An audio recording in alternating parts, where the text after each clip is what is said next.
Bismillahirrahmanirrahim. Assalamualaikum warahmatullahi wabarakatuh. Innal hamdalillah nahmaduhu wa nasta'inuhu wa nastaghfiruh wa na'udzu billahi min shururi anfusina wa sayyiati a'malina. May yahdihillahu fala mudilla lahu wa may yudlil fala hadiya lahu. أشهد أن لا إله إلا الله وحده لا شريك له وأشهد أن محمدا عبده ورسوله لا نبي ولا رسول بعده اللهم صل وسلم وأنعم على نبينا وقدوتنا وقرة أعيننا محمد وعلى آله وأصحابه ومن تبعهم بإحسان إلى يوم الدين أما بعد Rabbi shrah li sadri wa yassir li amri wahlul 'uqdatam min lisani yafqahu qawli. Alhamdulillahirabbil alamin. Para jamaah salat subuh yang dimuliakan oleh Allah Subhanahu wa taala. Alhamdulillah pada kesempatan kali ini masih kita diberikan pertolongan oleh Allah Subhanahu wa taala untuk bisa melaksanakan syariat yang mulia. Karena sungguh tanpa pertolongan Allah, sekuat apapun fisik kita, sedekat apapun rumah kita, sebagus apapun fasilitas kendaraan kita, kalau Allah tidak menolongnya, maka kita tidak akan pernah sampai di tempat ini untuk melaksanakan sholat subuh. Salawat serta salam kita haturkan kepada baginda kita, sosok yang Allah SWT memberikan legalitas untuknya memberikan syafaat kelak di hari kiamah bagi orang yang diizinkan. Semoga kita para jamaah kelak di hari kiamah diizinkan oleh Allah untuk mendapatkan syafaat baginda kita Nabi Muhammad SAW. Pada kesempatan kali ini, pada kesempatan singkat kali ini, marilah kita mengkaji 1, 2 atau 3 ayat dari ayat Allah Subhanahu wa taala. Allah berfirman di dalam surat Al-Hijr ayat 39, 40 dan 41. A'udzu billahi minasy syaithanir rajim. Qala rabbi bima aghwaytani la'uzayyinanna lahum fil ardi wa la'ughwiyannahum ajma'in. Iblis berkata, "Ya Tuhanku, oleh sebab Engkau telah memutuskan bahwa aku sesat, maka pasti aku akan menjadikan mereka, anak cucu Adam, memandang baik perbuatan maksiat di muka bumi, dan pasti aku akan menyesatkan mereka semuanya. Illa ibadaka minhumul mukhlasin, kecuali hamba-hamba Engkau yang mukhlis di antara mereka. Qala hadza siratun 'alayya mustaqim." Allah berfirman, ini adalah jalan yang lurus, kewajibanku adalah menjaga mereka. Para jamaah yang dimuliakan oleh Allah Subhanahu wa taala, di dalam ayat ini adalah sebuah rahasia, tapi bukan rahasia.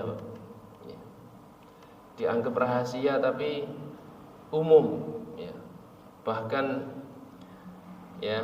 bahwasanya kita ini sebagai anak cucu Adam mulai sejak lahir, bahkan mulai sejak kandungan, kita ini diganggu oleh musuh, musuh yang sesungguhnya, yaitu iblis dan para tentaranya.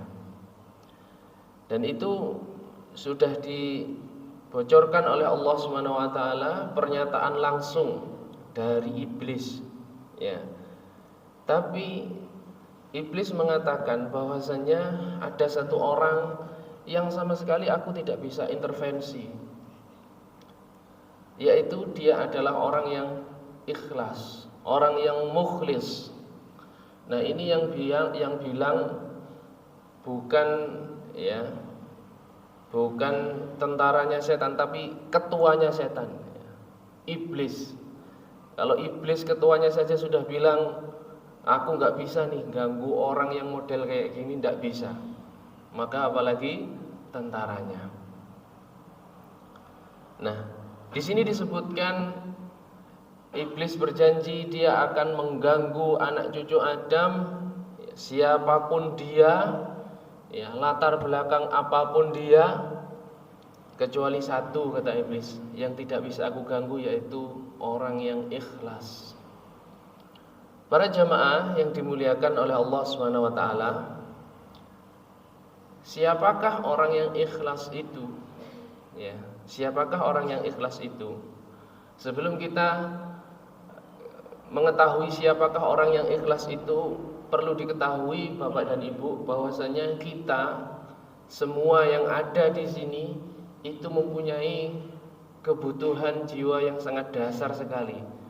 Dan ini sadar atau tidak sadar, berada di bawah alam sadar kita, bahwasanya kita ini ingin diinginkan.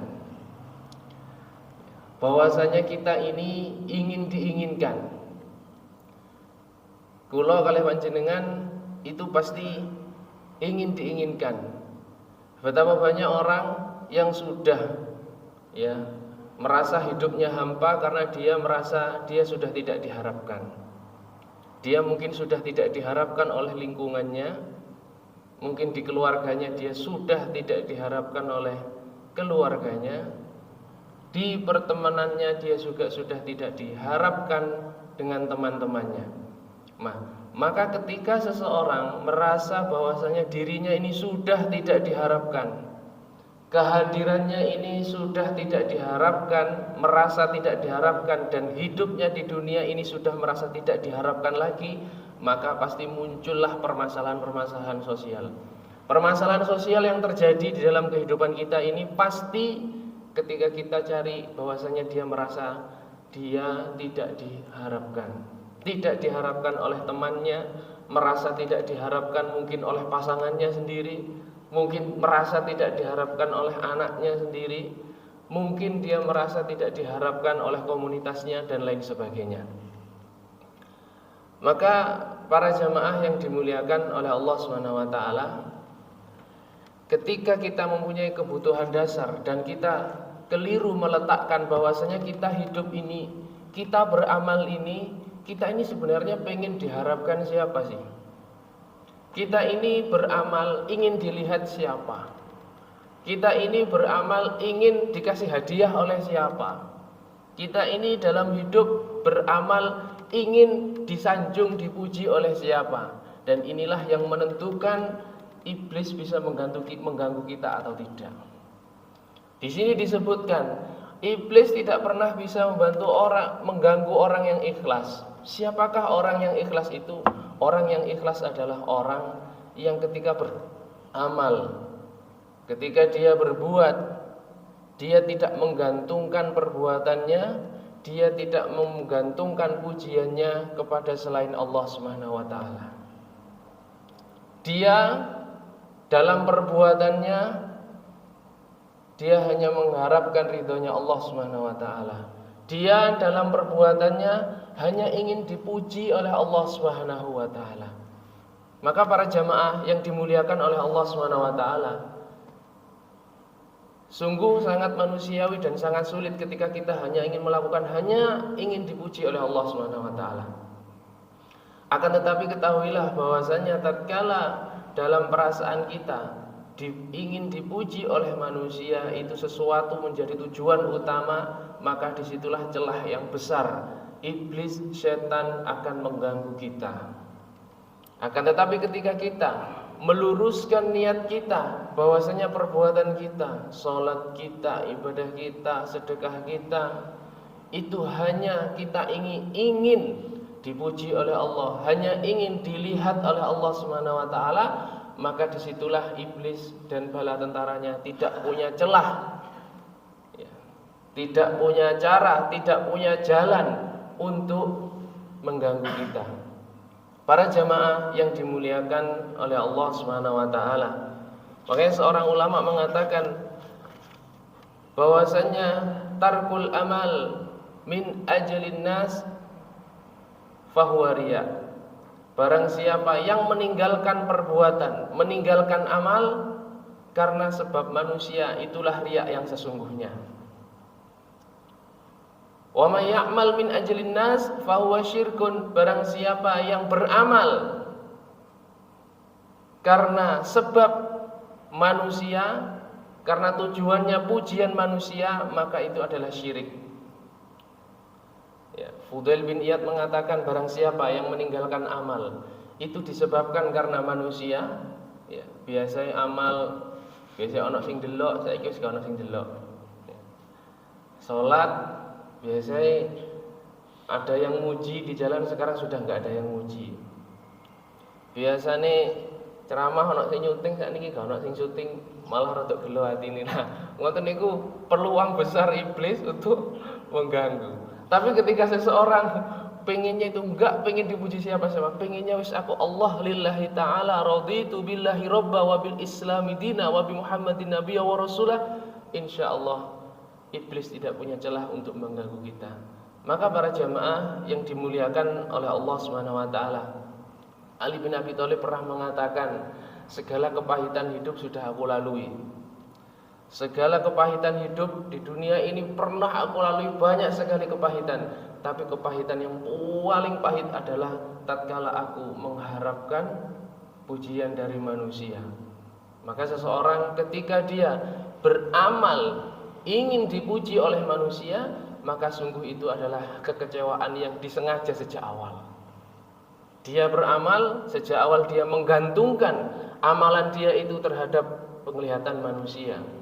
Dia menggantungkan amalnya dengan omongan manusia, yang seharusnya Allah, dia diatur kehidupannya oleh Allah, maka pada saat itu dia diatur kehidupannya oleh omongan manusia. Dia diatur kehidupannya oleh pandangan manusia. Maka para jamaah yang dimuliakan oleh Allah Subhanahu wa taala, marilah senantiasa kita ikhlaskan niat kita, setiap amalan kita, ibadah kita hanya karena Allah Subhanahu wa taala. Karena dengan itu kita akan dijaga oleh Allah Subhanahu wa taala dari godaan setan, iblis dan bala tentaranya. Semoga bermanfaat. Semoga bermanfaat bagi panjenengan semua. Wabillahi taufiq wal hidayah. Wassalamualaikum warahmatullahi wabarakatuh.